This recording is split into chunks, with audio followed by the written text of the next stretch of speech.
Hello everyone. So I hope all of you are joined in for the today's lecture and let's begin with today's lecture. So today's session is on critical reasoning, and as all of you are aware, today's session will enable you guys to be able to go about critical reasoning section on CAT 2021, be it CAT, XAT, GMAT, or any other exam that you're aspiring for. So you'll be able to easily access some questions and be able to go ahead with your preparation. Today's session will also enable you guys to streamline your preparation in accordance with what is expected out of you on the CAT examination, XAT exam, NMAT, IIFT, or whatever exam that you're targeting. So today we'll be looking at basics of critical reasoning. So in order to get more material and links on the other lectures that are conducted, you guys can join. Let's quickly go ahead and look at I'll give you my brief introduction now. So my name is Nitika Dawar, and I have done my graduation and post graduation both in literature background. I have more than 9 years of working experience. Now I am a nine. Now let's talk about how can you guys find me. You guys can easily find me if you just download the Unacademy learning app. It's very easy to download the application. You just have to search the name and then install it on your devices. The next step is to register CAT as your plus course and as your goal. So you have to register CAT as your plus course and as your goal, and then the next step is to get the subscription. So while selecting the subscription, you will be met with various options which are available. So you have 1 month, 3 months, 6 months, 12 months, and 24-month options which are there. While going about selecting the best option, remember that 12-month and 24 months plan are the most lucrative ones. You guys can also use my referral code, which is Nitika10, which is Nitika 10, in order to get a 10. Now we are also beginning beginners batch, a revision batch for CMAT, and a complete weekday batch for CAT 2021. So you guys can use the my referral code, which is Nitika10, to get the subscription to these courses. Also guys, I'm starting with a crash course on verbal reasoning. It will start either on 26th or 27th of December, and there you will get a full-fledged course on verbal reasoning, which is inclusive of critical reasoning and statement assumption, statement conclusion, deductive logic, and many other such topics. Again, this is my Telegram channel. You guys can use this link, or you can use it, the link that I have shared here, in order to get to Telegram channel and subscribe all the videos which are there, and you can use them. Now let's begin with our today's topic. Our today's topic has something to do with basics of critical reasoning. Now, what do we mean by basics of critical reasoning? Talking about critical reasoning, how critical reasoning remains an important component when you're going for any examination, especially for CAT 2021.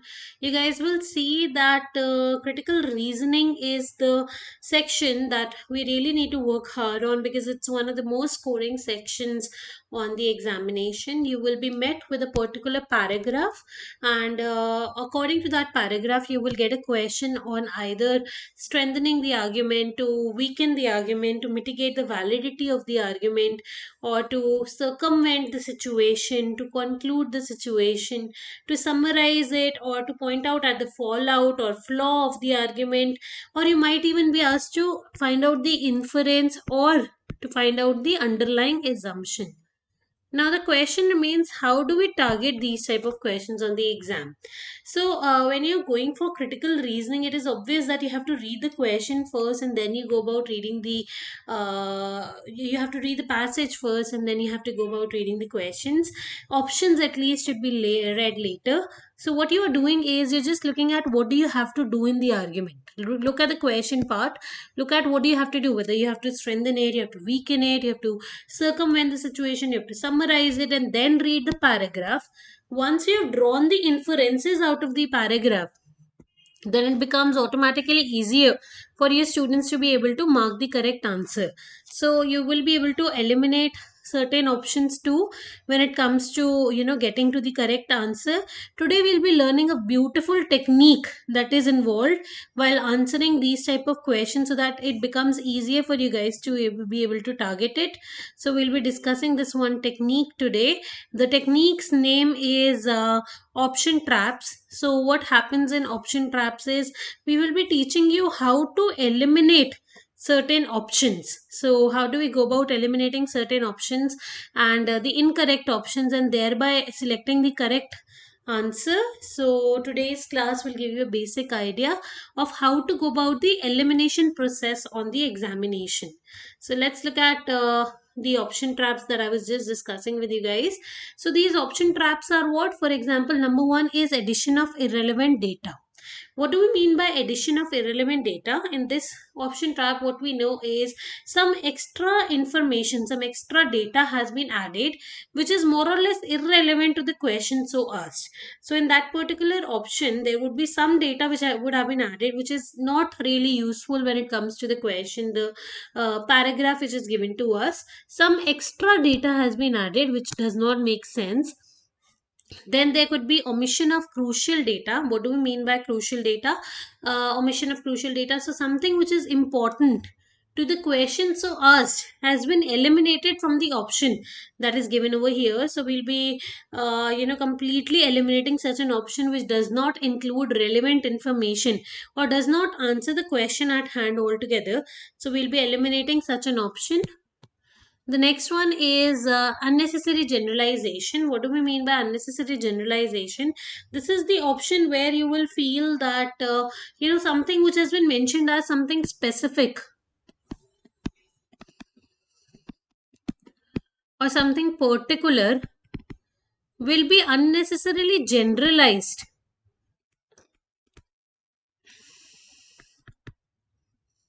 on the option. So what we are trying to avoid over here is that such options which unnecessarily generalize things. So for example, the options with all, most, only, and always in them are the ones which you should refrain from marking as the correct answers. Other than that, you have an option trap of faulty analogy. Now, what do we mean by a faulty analogy? Faulty analogy is when there is some kind of a similarity that the author is showing on the examination. So, on the option. So, for example, analogy is a similarity between two situations. And while showing the similarity is going awry. The similarity is not making sense on the exam, on the particular question altogether. So when the similarity is going faulty in a manner, we end up eliminating such an option. Next is contradictory to the information provided in the paragraph. Now, there could be certain options which refute the information as given in the paragraph or contradict the information as given in the paragraph by just using some small words as small, some, few, a few. They will be completely contradicting the information which is there in the paragraph, so which will make it incorrect altogether. So we want to be able to eliminate such an option. We will also be careful of extremist option. What do we mean by an extremist option? Extremist option is the one where there is an absolute change involved. Now, what do we mean by absolute change? Absolute change is nothing but when there is a full time extreme. Your option looks like a bit too harsh or extreme to go for.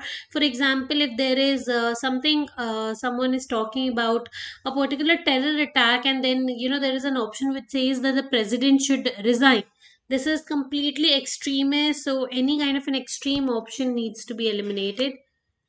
Then we have three other option traps. For example, number one is axiomatic viewpoint. Now, while going about any verbal reasoning topic, not just critical reasoning but any verbal reasoning topic. You need to remember that you cannot apply axiomatic viewpoint. What is axiomatic viewpoint? This is your personal take on things, or you could call it a personal viewpoint. So you're not allowed to carry your own stance.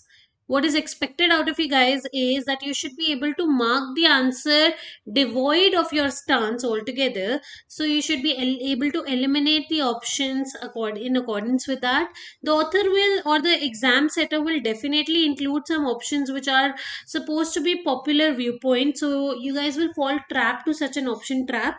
So we really need to make sure that we are not, going for such mistakes, and we will eliminate such an option for sure. Next, it says a priori knowledge. What do we mean by priori knowledge? Now, priori knowledge is nothing but your pre-acquired knowledge.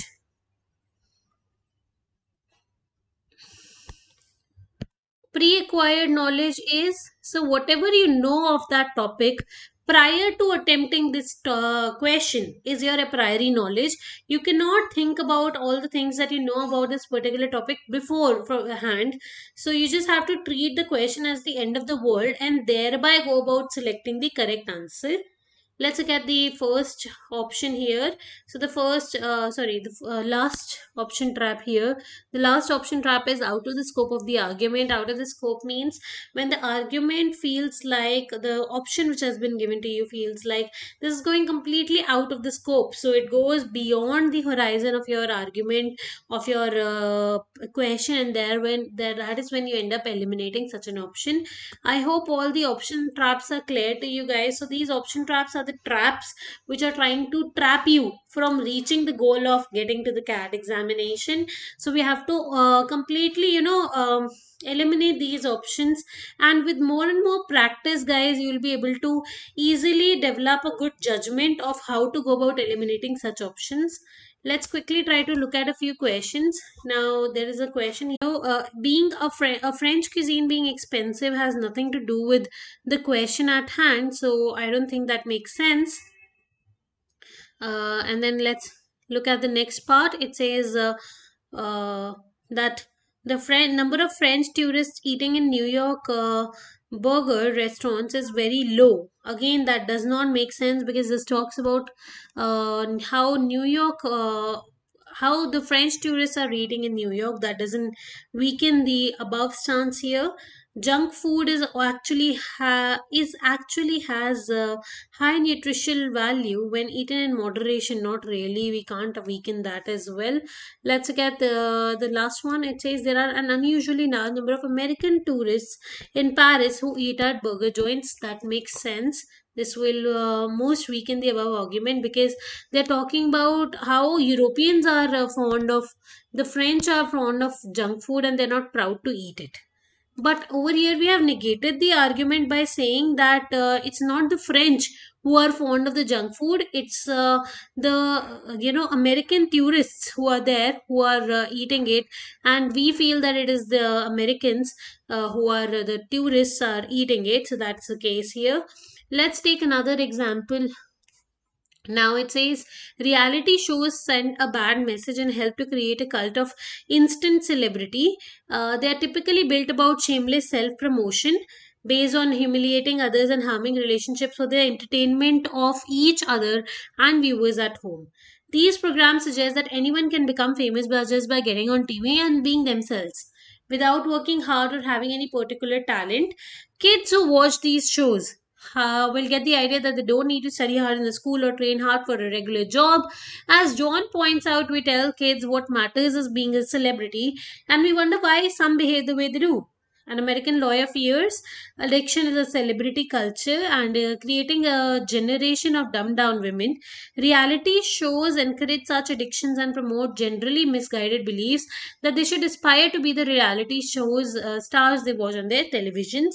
I hope you guys have understood the argument. Let's get the question. It asks us the one which most weakens the given argument.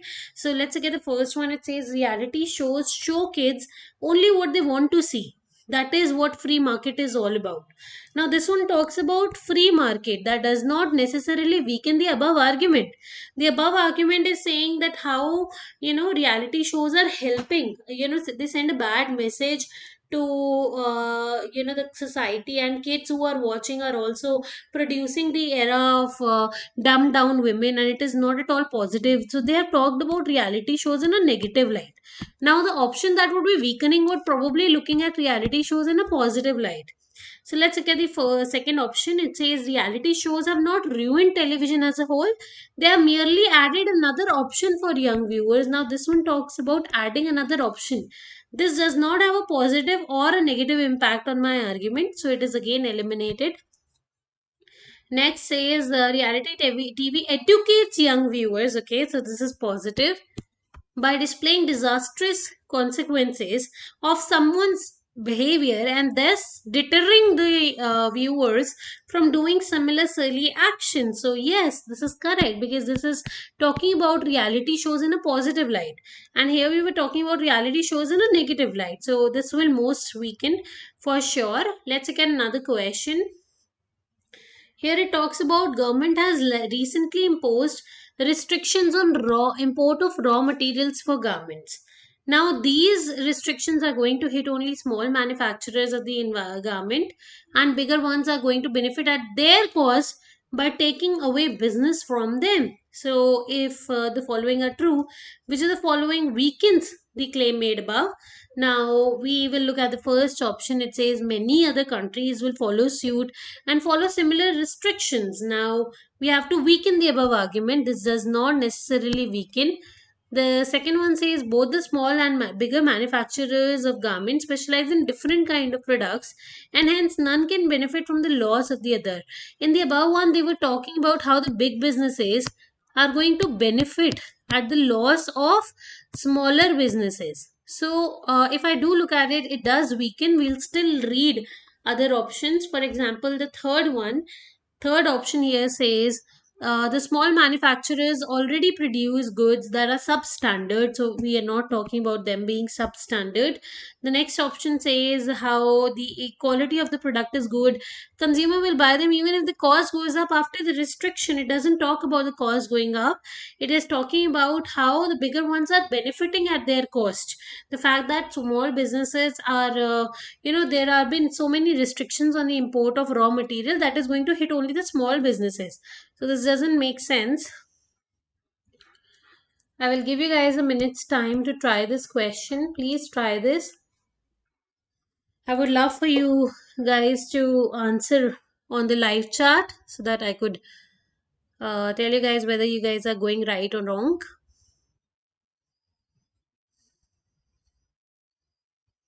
So you guys have 1 minute's time to try this question.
Congestion on the roads can be tackled in a cost effective manner by providing effective transport system within the cities.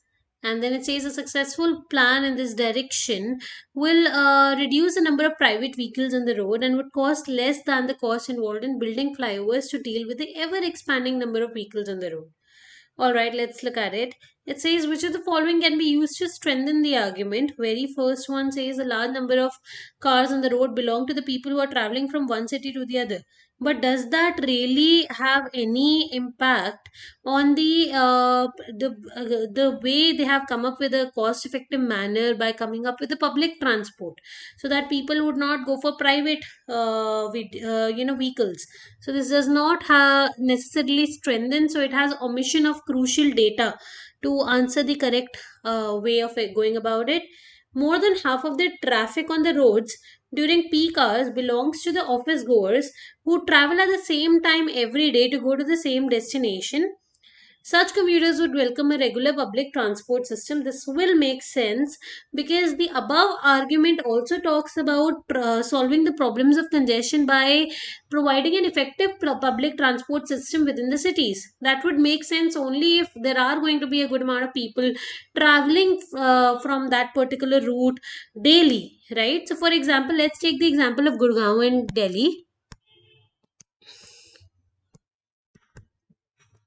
So, for example, if I know that in the morning around 8 a.m., there are a lot of people who are traveling from Delhi to Gurgaon, and then at the night around 7 p.m., there are again many people who are traveling from Gurgaon to Delhi. So, if I'm running a public transport system which will benefit these people, who are otherwise traveling in a their private vehicles, will definitely bring down the cost, also bring down the number of private vehicles, and thereby solving the problems of congestion. So, this does make sense. So, this argument has a positive impact on my paragraph, so it should be the correct answer. But still, let's look at C option. Option C says an effective public transport system would entail a lot of spending in buying a new fleet of buses and their maintenance. Now, this one weakens. This is not strengthening but weakening the above argument. Thereby, it cannot be the correct answer.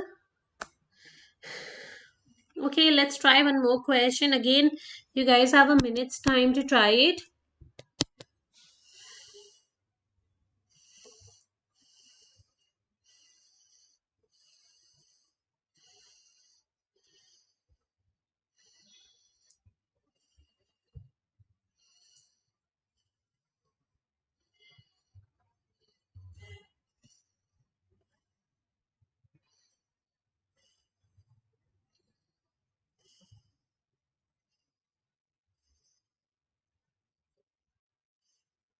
Please try the question so we can discuss.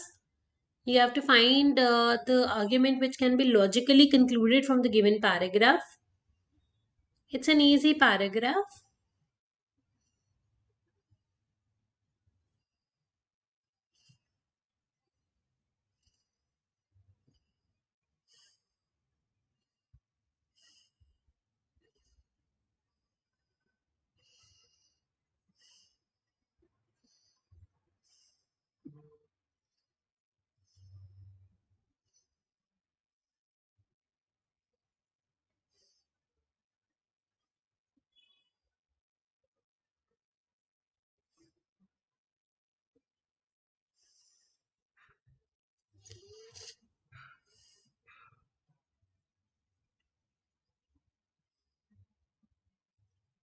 All right, let's discuss. It says the prevalence of respiratory skin ailments among male salon workers are widely acknowledged.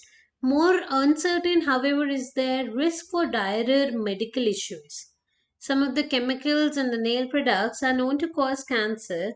Others have been linked to abnormal fetal development, miscarriages, and other harm to reproductive health.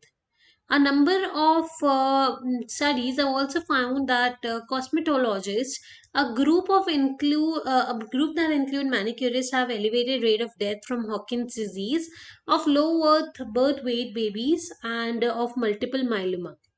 Now, which of the following? Ram, am I audible now? Please check the volume on your YouTube video. See if the speaker is at full volume or not. एक बार check करो बच्चे. All right, so it says which of the following can be logically concluded from the given paragraph. So, first one says some ingredients used in the nail products have been tied to terminal diseases. So, yes, I agree, this is true, but I have to find out the logical conclusion. So, this one says terminal diseases. What kind of terminal diseases? That has not been mentioned. So, this is too general. So, this is what that option trap that we had studied, which was unnecessary generalization.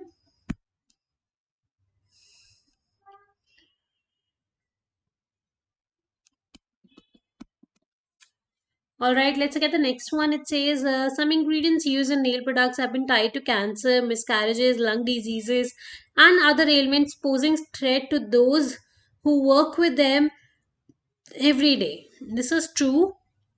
Now, this option mentions the kind of problems that one might face in case they are working with these products daily. So, this is true, this is correct. And the third one says some ingredients used in nail products are dangerous. Now, we don't know what are the dangerous ones. Okay, let's try to look at another question. Okay, so it says many next question says many scientific studies have found links between genius and mental illnesses, particularly bipolar disorders, in which patients have violent mood swings between elation and depression. In one interesting Swedish study, 7 lakh Swedes had intelligence tests at age 16 and again at 10 years later. Those who scored well were 4 times more likely than the others who have developed bipolar disorder. The US neurologist James Fallon came up with an unconvincing argument based on his own findings in the field. Brain area involved in mood swings is the same area where creativity is born. This may explain why some people can draw previously unseen connection among ideas, images, shapes, and the like. Now we have to find out the one which can be inferred from the above. I will give you guys some time of 30 seconds to evaluate the options and then think about what should be the correct answer. You have to find the inference.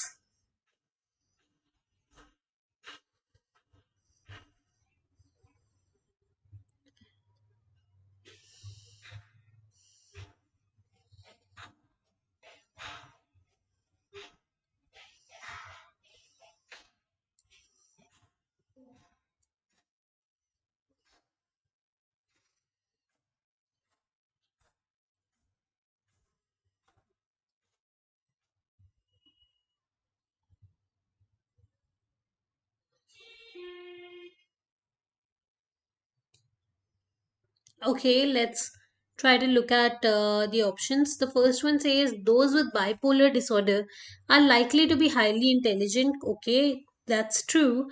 Second says most people who excel in creativity are likely suffering from a mental problem. That I cannot say. Third says often there is a correlation between mental illness and genius. Very good, because that is what we are looking at, the correlation. So this is like a fact which has been mentioned in the paragraph, but this is the inference.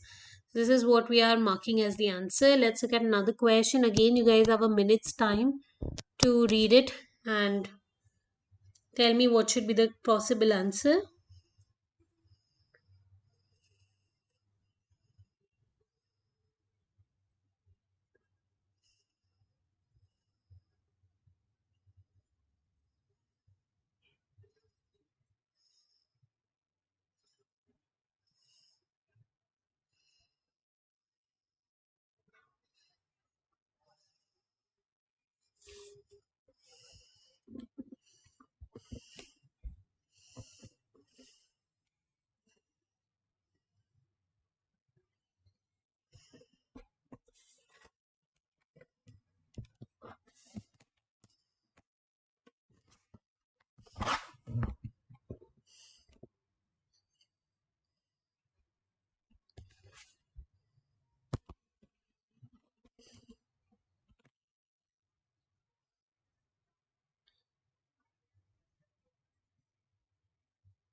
Please read the question and give your desired answer so we can discuss.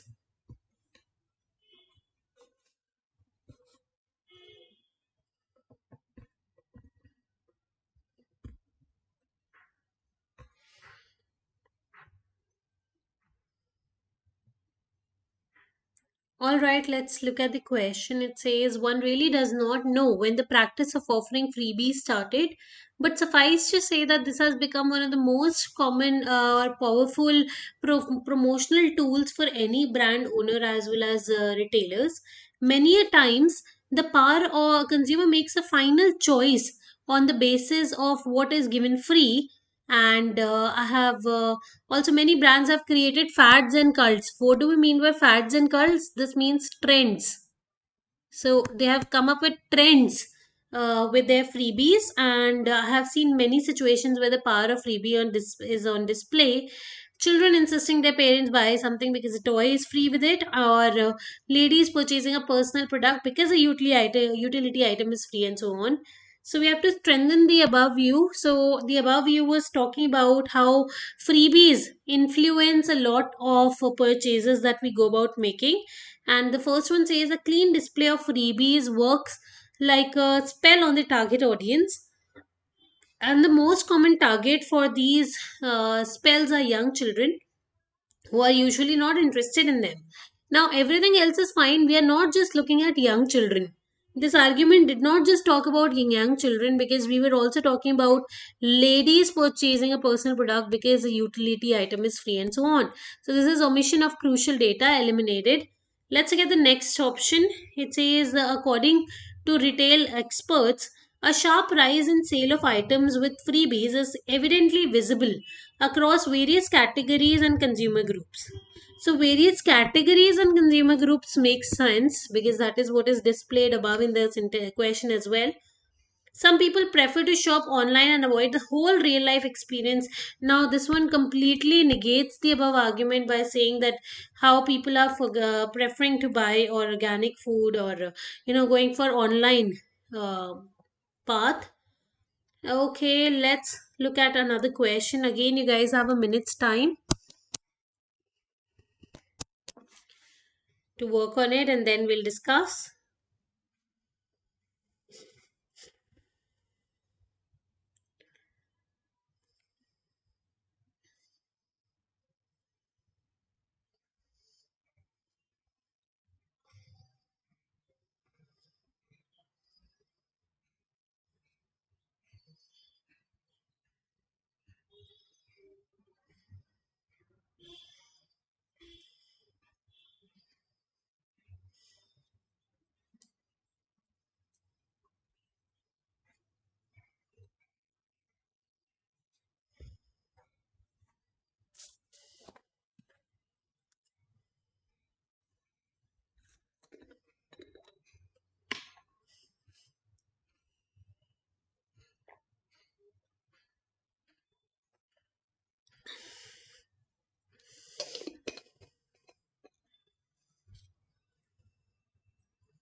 Quickly read the question, guys, and try to attempt the question.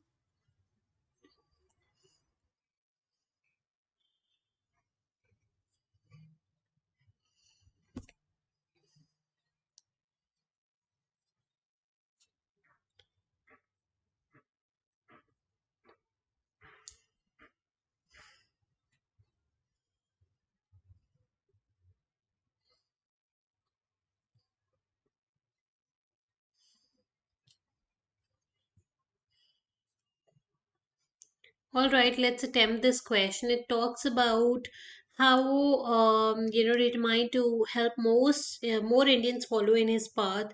He has laid out an ambitious vision to reduce extreme poverty and to improve education, and to empower women and girls and unleash India's true economic potential while confronting climate change.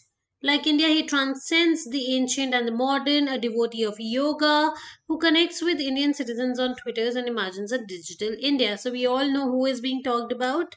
It's our Prime Minister, Mr. Modi, and we have to find out the best inference from the passage. It says he is an important political figure in India. Now we know, we have inferred that, but that would be application of a priori knowledge. We can't apply that because it has not been indicated in the paragraph. We can't infer it from the paragraph. All we know is that there is this person who wants to promote digital India, and he is at the same time a devotee of yoga, right? So let's get the second option. It says India has become one of the fastest developing countries in the world today. We can't really say that on the basis of the question which has been given to us. So this is eliminated. Next says by being a devotee of yoga and using Twitter to connect with Indian citizens, he represents an India that is becoming modern without losing touch with ancient culture. Yes, I believe all of you would agree to this because this is more or less what is being indicated in the above paragraph. I hope you guys can see that how we can use these option traps which we have just seen here. These option traps will help you guys to a great extent to be able to eliminate many options. I'll be conducting a lot of videos on critical reasoning in coming days, and you will see how we will be using the same option traps to target all the types of questions which will turn up on the examination, be it LOD1, LOD2 or LOD3. When it comes to critical reasoning, you have either a basic level, a moderate level, and then there is an advanced level. On the CAT exam, you will witness that there can be questions from all three levels mixed up. So what we are targeting is to be able to solve each and every type of question with the help of these option traps and other tricks and techniques that we'll be learning in no duration. I hope you guys got to learn something new today. Do not forget to subscribe. So I'll quickly take you back to the Unacademy subscription. So I really hope you guys do go about buying the subscription, because the subscription will not only offer you guys live classes, it will offer you a new and advanced test series and analysis that will really benefit you guys by teaching you guys how to go ahead with the actual examination. Also interaction with the educators is there, and you get to get your doubt sessions cleared. So other than that, you guys can use my referral code, which is Nitika 10, Nitika 10, in order to get a 10% waiver of your fees. Other than that, just like I told you guys, I have this course that I'm starting, which is the crash course